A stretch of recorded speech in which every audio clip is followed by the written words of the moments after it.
Nah, logikanya kalau memang arus dan kolam deras ini benar-benar bisa membuat semua koi jadi punuk dan bulky, saya nggak punya ikan kurus harusnya. Betul nggak? Ikan saya harusnya bulky-bulky berpunuk semua. Tapi nggak juga, ada juga yang kurus. Ada juga yang langsing. Kemarin kita dari kolam 35 ton, barusan take off keluar ada 2 ekor yang ikannya lontong terus.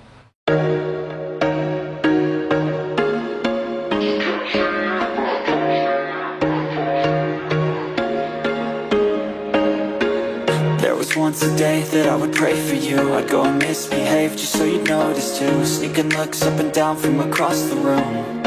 Damn, what a hell of a view. I feel good, you look great. I like you, I can't wait. A first time, a first date. You're so fine, I'm so late. You sip wine, I drink straight. Don't waste time to my place. I feel my heart erase. So catch me if I fall.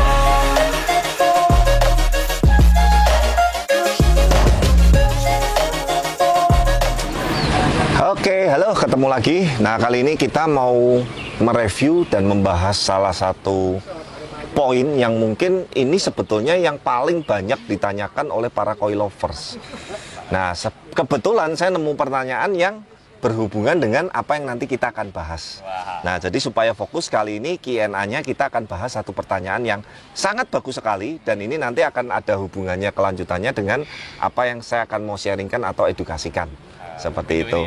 Ya, nah yang pertama ini dari DNA Koi Farm. Ya, Ko Ade boleh nanya, apa kolam arus deras ada pengaruhnya untuk membuat koi jadi punuk dan bulky? Ini adalah teori atau mitos umum yang bahkan mengatakan arus kolam makin kenceng, koinya makin bulky-bulky, punuk-punuk. Seperti itu. Bahkan terkadang saya lihat sampai ikannya nggak kelihatan. Saking pergerakan arusnya dan nyeteng arusnya salah, permukaannya kolamnya nggak bisa clear, sehingga menurut saya ini koi, saya bingung nikmatinya kolamnya di mana gitu loh. Nah, yang pertama saya akan fokus ke bahas pertanyaan ini dulu ya. Nah, sekali lagi DNA Koi Farm dan teman-teman semua, yang namanya punuk dan bulky nomor satu itu adalah genetik. Titik. Mau pakan, mau arus, mau gelombang, mau apapun itu hanya memaksimalkan. Nah, saya juga sudah pernah coba ada satu kolam di Blok O tuh, yang kolamnya agak kecil, yang bentuknya kotak, ya arusnya paling kenceng gitu, ya kan?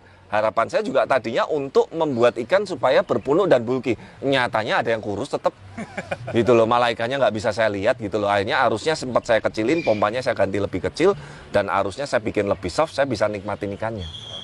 Gitu. Nah, teman-teman juga harus membedakan kita ini kegunaan kolam koinya ini untuk apa dulu. Nah, contoh saya pernah bilang kan, saya ada satu kolam yang memang kolam itu nggak layak direview, tapi kolam itu intinya hanya untuk pembesaran ikan, dapurnya lah kalau kita punya restoran tuh, itu dapurnya. Jadi mau nikmatin, mau tempatnya pun berantakan, kita mau ngeliat pun nggak enak banget gitu loh normal. Makanya yang selalu kita shoot dan kita vlogkan ini adalah tempat-tempat yang memang display untuk showroom atau nikmatin koi. Namanya showroom ya show kan, artinya show itu untuk orang supaya ngeliat kalau datang ke Blast itu kan jelas. Kebayang orang datang ke Blast, gelombangnya kenceng, arusnya kenceng, ikannya nggak kelihatan. Terus saya cuma ngomong, ini ikannya bagus-bagus loh Pak. Lah mana Pak? Itu Pak, ngelihatnya pakai iman. Gitu kan saya ngomong. Kalau Bapak punya iman, pasti bisa ngelihat ikan saya bagus-bagus. Tapi ini ketutup arus, gelombang. Kan nggak lucu. Gitu kan. Nah, makanya kan saya selalu ngomong bahwa kita tujuan utama bikin kolam-kolam di sini adalah untuk customer bisa menikmatin ikan koinya dengan maksimal. Makanya arus, gelombang, permukaan air, dan lain-lain kita setting yang sesoft mungkin. Seperti itu. Kecuali customernya yang request untuk dibuat arusnya atau softnya kenceng, baru kita ikutin. Itu pun sebetulnya saya nggak rekomen. Kolam nggak nyampe 2 meter, pertimbangan saya juga sama, supaya kita menikmatin ikannya enak.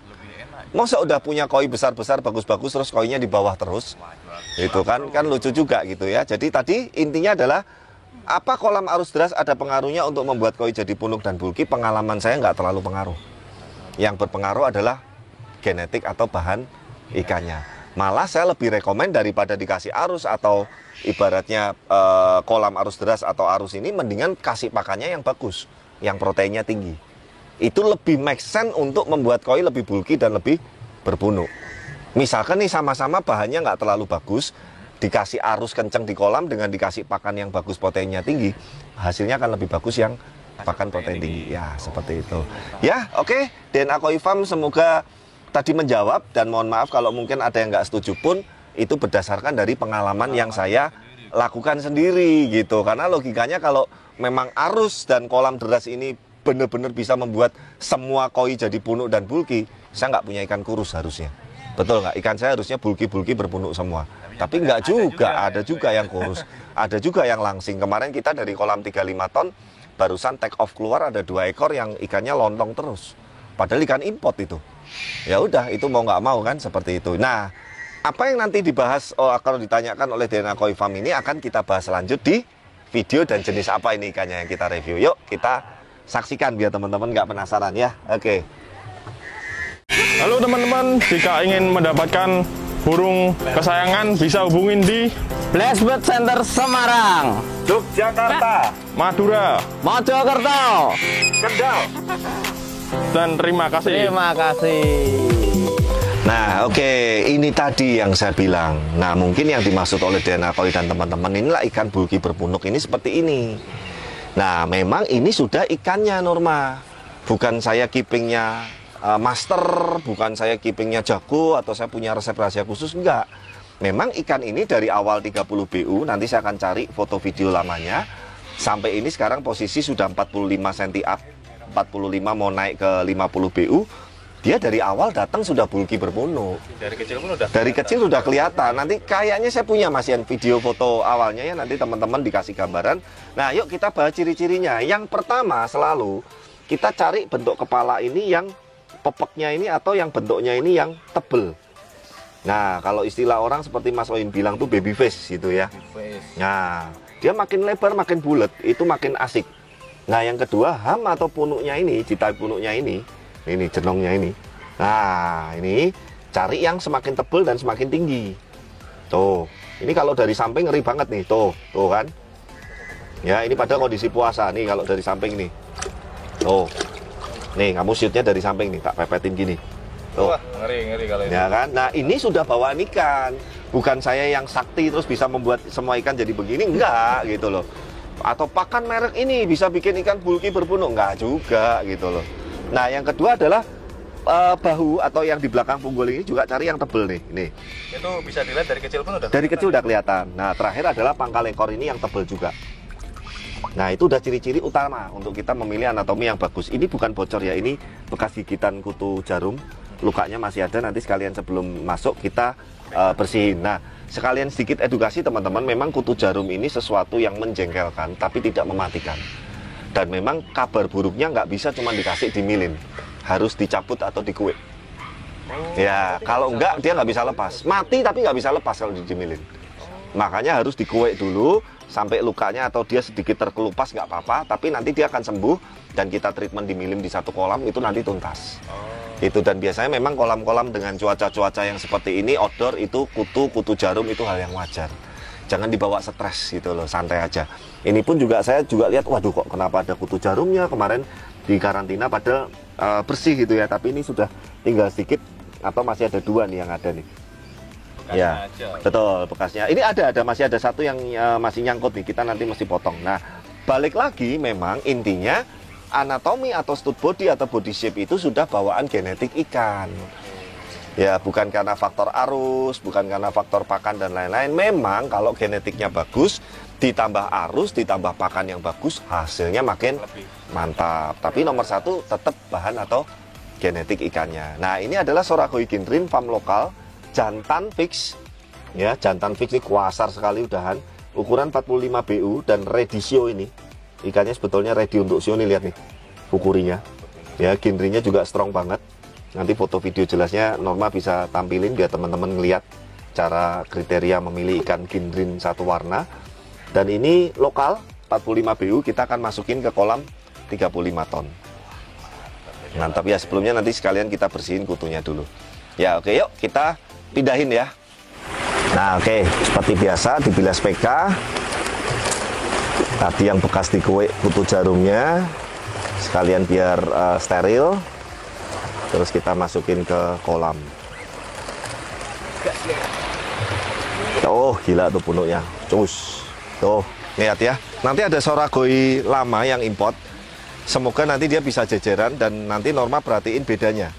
Meskipun ini ikan lokal, tapi secara stud body dan body shape-nya lebih bagus ini. Nah, ini yang import nih. Nih. Jantan, sama-sama jantan. Tuh, biar teman-teman tahu. Jadi memang bahan ikannya ini sebetulnya cukup bulky berpunuk juga. Tapi kalau dibandingin itu kalah. Tuh, jauh. Ini ukuran cuma lebih gede, udah 50 BU. Yang ini 45 BU. Memang kelihatan kekeran yang ini. Nah, kalau kemarin teman-teman masih ingat kita mereview jenis ikan Ojiba. Nah, ini karakternya nanti gedenya kayak Ojiba itu. Ya, dari segini udah segini tuh, lihat tuh tebel banget tuh sama farm Soaisa yang sebelahnya tuh. Nih sebelahnya nih. Nih tuh. Nah, itu tuh. Tuh lihat stud bodinya. Nih, dia jejeran sama Soa Doitsu yang male. Kan jauh, memang dia ibaratnya karakternya atau bahan ikannya yang sudah memang anatominya seperti itu. Tuh, ini yang baru kan. Nah, coba biar teman-teman ada perbandingan kan. Tuh, ini Norma dari sini nih. Nih. Tuh, punuknya aja kelihatan yang ini lebih tinggi. Yang import itu punuknya lebih pendek ya. Tuh, padahal ini import loh. Jadi kadang kan orang cuman ngomongnya ini kan import loh. Ini yang lokal kalah, padahal kualitasnya bagus yang lokal gitu ya. Jadi ya kalau saya sih nomor satu kita ngelihatnya kualitasnya dulu, baru pertimbangan yang lainnya seperti itu. Ya, ikannya udah oke, mau membaur. Kita udah terakhir kayaknya minggu ini masukin ikan ke kolam 35 ton. Dalam beberapa waktu hari ke depan hajar pakan. Nah, hajarnya dalam artian kasih makannya rutin ya, bukan dikasih makan yang over ya. Jadi kita pun di kolam ini sehari cuma 2 kali. Bag gua sebulan sekali. Ya, populasi sekarang 40 ekor. 40 ekor. Ya. Masih ya 40 ekor aja sebetulnya kelihatan masih senggang sih. Nggak terlalu padat-padat banget. Ya, oke. Itu tadi ya, semoga kita membahas mengenai anatomi atau bahan ikan koi yang dengan anatomi dan dengan yang body shape-nya yang bagus seperti apa. Kebetulan jenis ikannya tadi soragoi ginrin 45 BU farm lokal dan masih available. Jadi teman-teman yang suka banget dengan ikan-ikan fitness dan berpunuk, ini rekomen sekali. Dan harganya murah, menurut saya murah sih dengan kualitas dan ukuran segede itu ya. Terima kasih yang udah menyimak, sampai ketemu di video-video berikutnya. Jangan lupa dukung terus channel kami, like, comment, subscribe. Bye-bye. Even when you feel low, you can still go. Even when you feel slow, you can still go. Even when there's no hope, you can still go. I never answer to no, man, I still go. Go, go, go, go, go, go, go, go, go, go, go, go, yo, go, go, go. Hustle hard, hustle every single day. I'll be making moves till I'm buried in my grave. To the system, I don't wanna be a slave. I've been doing shit my way, or the highway. And in the driveway is a nice range. Cause I grind through the climb, I invite pain. You'll never hear me, bitch, nah, I don't complain. Just gotta flip the switch and you can go and obtain anything you want, anything you need. Your mind's got the key ingredient, it's belief. Better see with the negativity, but I just slide right by that energy. Even when you feel low, you can still go. Even when you feel slow, you can still go. Even when there's no hope, you can still go. I never answer to no, man, I still go. Go, go, go.